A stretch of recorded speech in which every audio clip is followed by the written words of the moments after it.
podcast dimanapun berada. Semoga kita selalu dalam keadaan sehat walafiat. Dan jangan lupa untuk selalu tersenyum, karena senyuman kamu akan memberikan warna di setiap langkah kehidupan kita maupun orang lain.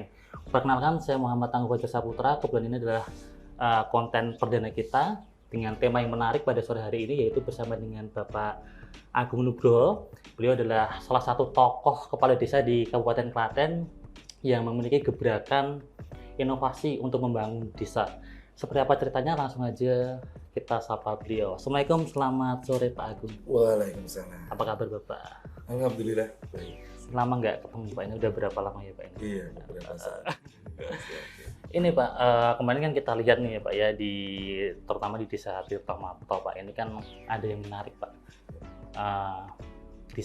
Menuju desa wisata ya Pak. Mungkin awal mulanya seperti apa Pak untuk ceritanya bisa membangun inovasi seperti ini? Ceritanya agak panjang ya, ceritanya agak panjang bahwa saya menerima amanah itu tahun 2019 dengan status desa sangat tertinggal. Jadi di Kabupaten Klaten itu ada 8 desa yang sangat tertinggal menurut dari Kementerian PDT. Jadi dari situ ada niat, karena ini sudah dipercaya, diberi amanah untuk meningkatkan status desa dari sangat tertinggal untuk bisa naik. Nah, desa sebenarnya dengan adanya dana desa, itu kalau saya menganalogikan seperti ketika kita menerima warisan dari orang tua. Jadi kalau dana itu digunakan untuk membangun infrastruktur, itu nanti jatuhnya di tahun-tahun berikutnya adalah perawatan. Walaupun itu juga penting, nah, itu tetap kita jalankan. Tapi di sisi lain kita juga menggunakan dana desa itu untuk melakukan pengembangan usaha, sehingga nanti ketika tahun-tahun berjalan kita sudah bisa meningkatkan PAD sehingga tercapai tujuan menjadi desa yang mandiri. Oh gitu. Kalau Pak Kades sendiri nih ya, udah sejak kapan Pak menjabat sebagai kepala desa? Tahun 2019. Tahun 2019. Berarti udah 2 periode ini ya Pak ya? Baru satu. Oh baru satu. Ini berarti ada jabatan baru ini. Tambah nih ya. Ini kenapa sih Pak, Pak Kades sendiri waktu pertama kali kok membuat gebrakan seperti ini Pak, menuju desa wisata Tirtomarto Pak? Iya, karena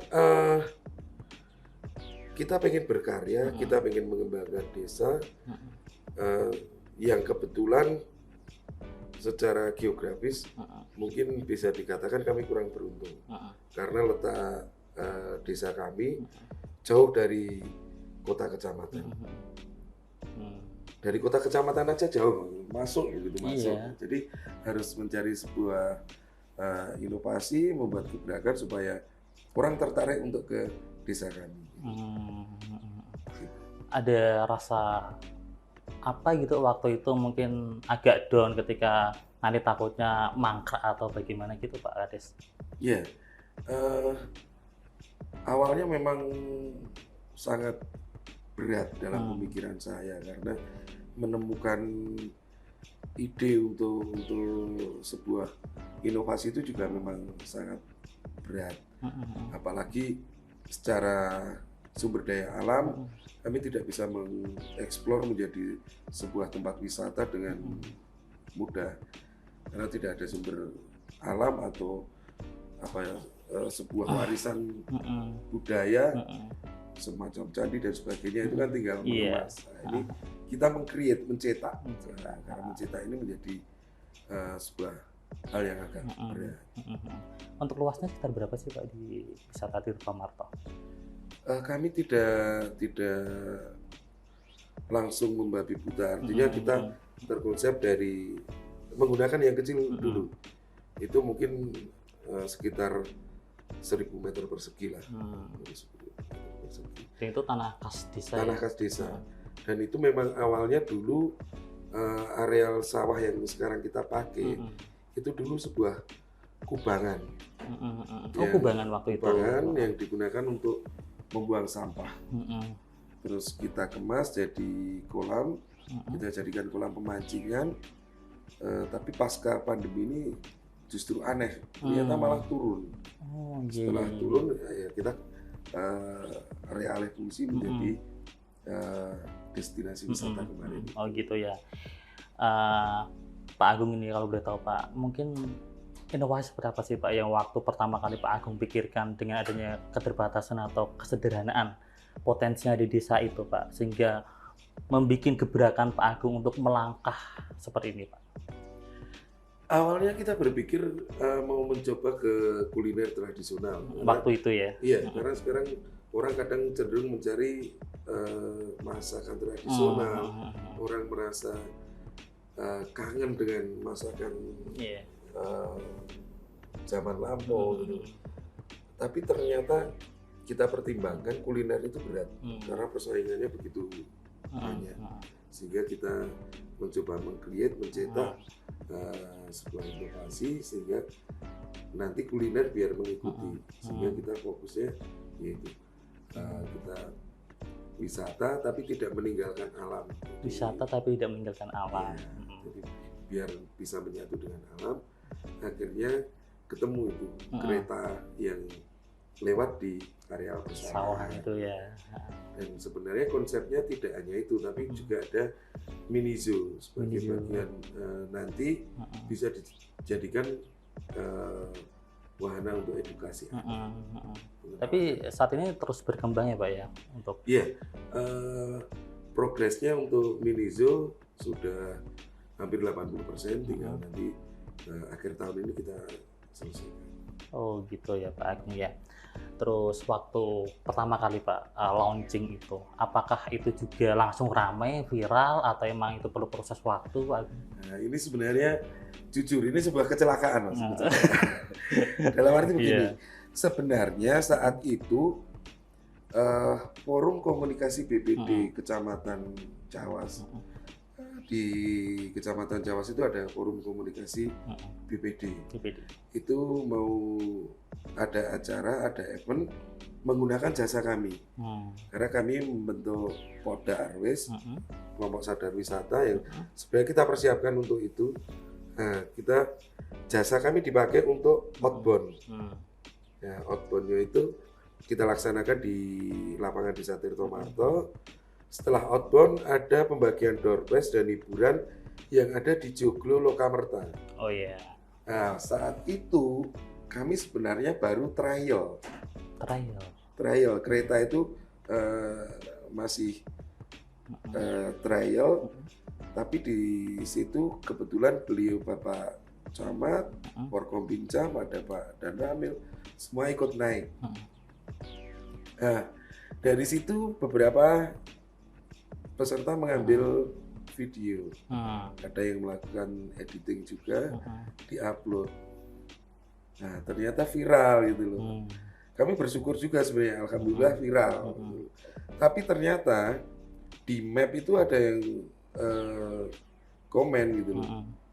Kok sepi kayak kuburan gitu loh. Memang karena kami belum buka. Dan waktu itu memang belum siap ya Pak? Iya, karena memang kami belum siap dan kami belum buka gitu. Tapi karena sudah ada komen sedemikian di beberapa medsos juga sudah pada komen, akhirnya kami memaksakan diri untuk buka dengan segala persiapan yang ada.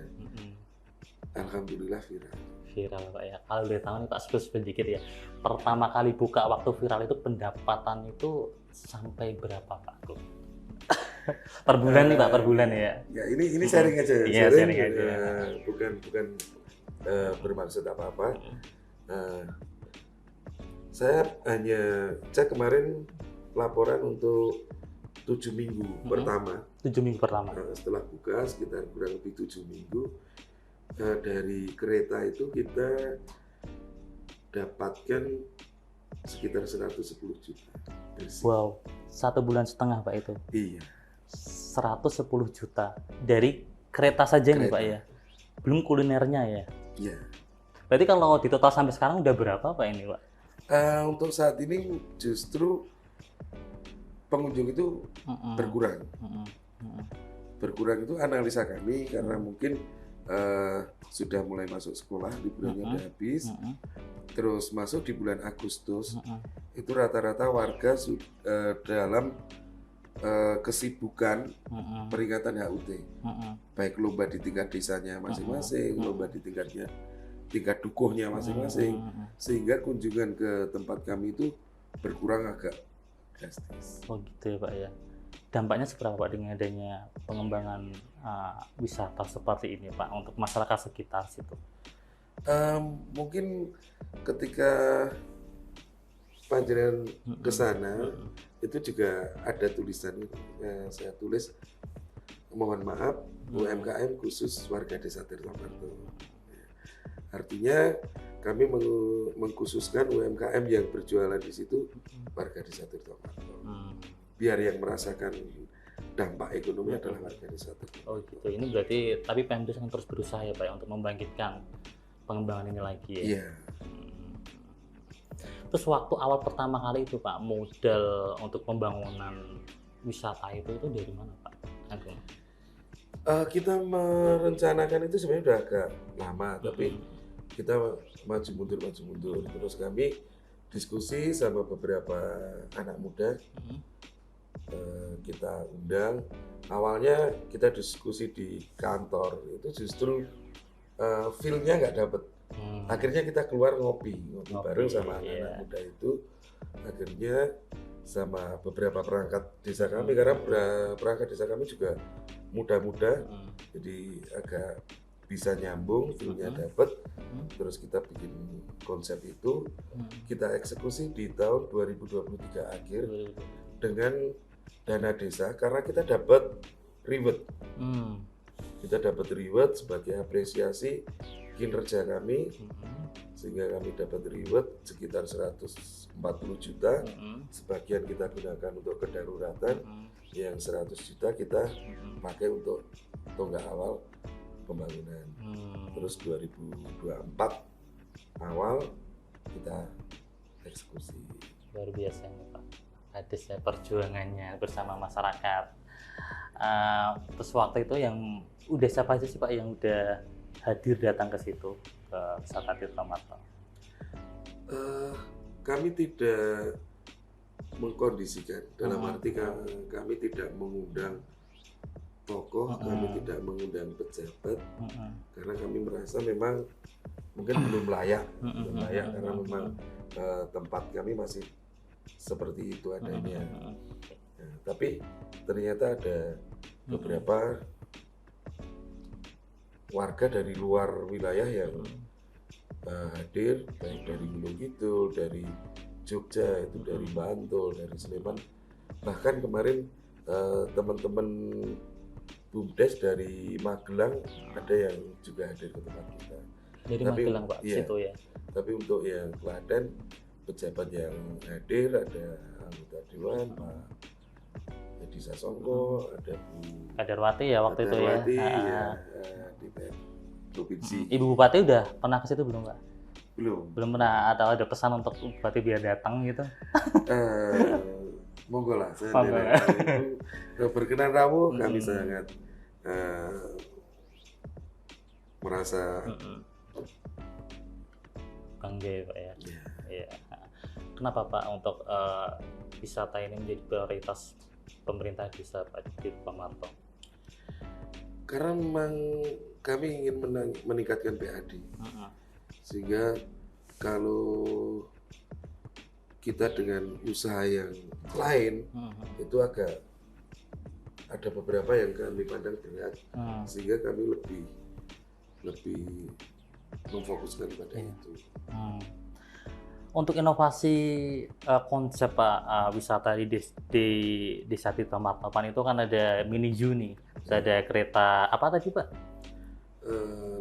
Lokamerta. Itu sebenarnya Pak Agung sendiri mendapat konsep itu, inovasi itu dari studi banding atau emang sekilas saja? Kita mencermati dari beberapa tempat, beberapa objek wisata di luar wilayah, jadi boleh dikata ATM. Amati, tiru, modifikasi. Ya.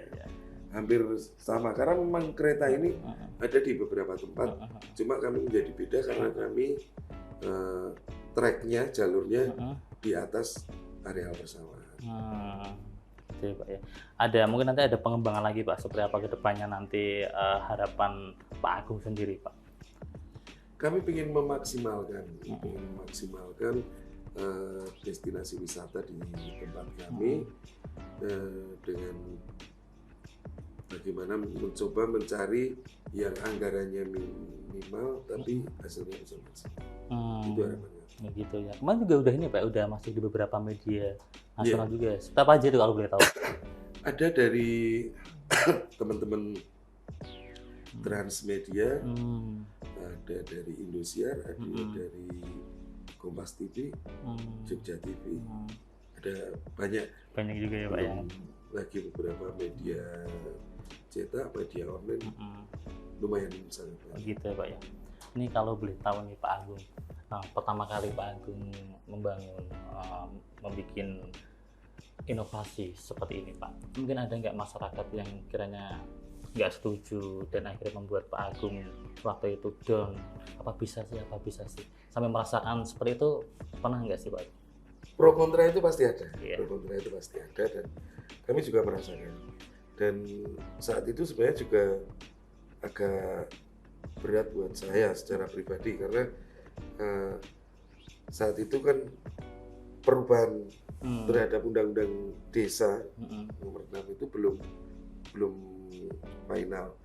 Artinya kalau tidak ada perubahan undang-undang desa itu tahun 2025 saya udah pilkades. Kalau sampai gagal di pengembangan wisata ini, dampaknya kan sangat luar biasa buat saya. Tapi saya mengesampingkan semua aspek politik. Niat saya harus berkarya untuk desa. Jalan tidak jalan, saya harus jalan. Gitu ya. Walaupun dengan keterbatasan yang ada ya Pak ya. Walaupun banyak yang ragu, kadang saya sendiri juga ragu apakah bisa jalan atau tidak. Tapi kalau saya tidak mencoba pasti tidak akan jalan. Tapi buktinya kan 110 juta dalam 7 minggu itu luar biasa. Ya alhamdulillah itu, tapi itu kan di awal, nanti di perkembangan ini kan merosotnya juga agak tajam karena situasi sudah mulai liburan habis, bulan Agustus, bulan yang penuh kesibukan di wilayah masing-masing sehingga orang jarang yang wisata. Oh gitu ya. Tapi untuk desa Tirtomarto ini sebenarnya udah desa wisata atau belum sih Pak untuk? Belum. Kenapa nggak diresmikan aja sebagai desa wisata? Ada beberapa item yang harus kami penuhi. Ada beberapa asesmen agak lumayan banyak, tapi kita sudah persiapkan. Jadi budaya lokalnya kami juga sudah punya, terus makanan tradisionalnya juga sudah ada.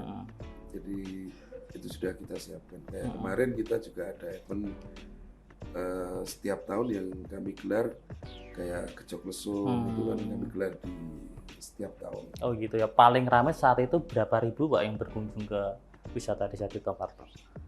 Dalam hari ataupun minggu lah gitu. Ada pernah dalam satu hari, kebetulan hari Minggu, mungkin minggu ketiga kalau nggak salah, itu ada laporan yang saya terima dari operator kereta, itu pendapatannya 8.500.000 lebih. Artinya yang naik kereta saat itu adalah 850 orang lebih. Sehingga ketika ditambah dengan yang mengantar, yang rombongan yang hadir tapi tidak naik, itu dalam satu hari saat itu 1.000 lebih. Itu ya Pak. Ini Pak Agung mungkin nggak ngerasa Pak ini kan saat ini kan kita selalu berhadapan dengan berbagai pengembangan potensi daerah pariwisata Pak.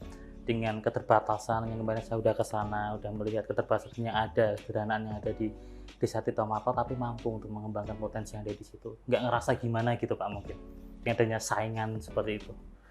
Ya, seperti tadi saya sampaikan, bahwa niat saya pengen mencoba, pengen berbuat baik demi desa, untuk mengembangkan desa apapun yang terjadi. Saya yakin walaupun dengan konsep yang sederhana, dengan pendanaan yang minimal pun kami bisa berkarya. Karena semboyan saya berkarya dalam keterbatasan anggaran, kami tidak eksploitasi tapi berkreasi. Pak Agung percaya nggak ketika suatu daerah nih Pak, suatu desa ini tidak memiliki potensi, mungkin potensi alamnya untuk dikembangkan, tapi sebenarnya mereka itu kalau memiliki SDM yang bagus itu bisa berkembang, itu percaya nggak Pak Agung dengan sistem pola seperti itu? Percaya, karena itu yang saya coba. Kami kan tidak punya potensi alam yang bisa dijadikan wisata. Secara geografis tidak ada, secara budaya, warisan budaya, peninggalan tempat bersejarah juga nggak ada. Kami adanya hanya areal persawahan, tapi kami Bisa. terbukti mampu dan bisa. Tapi banyak itu yang dikeluhkan para kepala desa ya Pak. Oh, nggak punya potensi nih Mas, nggak punya potensi alam nih Mas, seperti itu biasanya. Yang jelas saya mencoba menggali potensi dari perangkat desa yang masih muda, menggali potensi dari teman-teman Karang Taruna yang juga masih muda. Gitu ya. Jadi potensi pemikiran, potensi konsep kita jadikan satu, kita berkarya bersama. Berarti faktor apa tadi Pak? Potensi itu tadi bisa kita bikin ya Pak ya? Iya. Nggak harus menunggu dengan keadaan seperti ini, seperti itu gitu. Jadi bahasanya kami tidak mengeksploitasi, tapi kami berkreasi. Siapa saja Pak Agung yang mendorong dalam pengembangan wisata ini Pak? Ada teman-teman perangkat desa, ada beberapa anak-anak muda-mudi di tempat kami yang kadang saya ajak keluar untuk ngopi bareng, ngobrol bareng, dan ini hasilnya. Ya. Terima kasih Pak Agung, banyak memberikan motivasi dan inspirasi mungkin buat ini ya, teman-teman kepala desa lagi, supaya dengan keterbatasan mereka mampu untuk menggairahkan potensi di setiap daerahnya. Ini mungkin apa sih Pak Agung, keluh kesah dari Pak Agung selama ini mungkin yang mau disampaikan pada teman-teman supaya nanti juga dinas terkait mendengar dengan keluhan Pak Agung? Sebenarnya harapan saya itu teman-teman kepala desa juga mencoba bersama-sama untuk membuat terobosan, buat inovasi, sehingga syukur-syukur juga destinasi wisata. Sehingga ketika ada orang yang dari luar kota mau datang ke tempat kami, itu ada beberapa pilihan. Tidak hanya satu pilihan.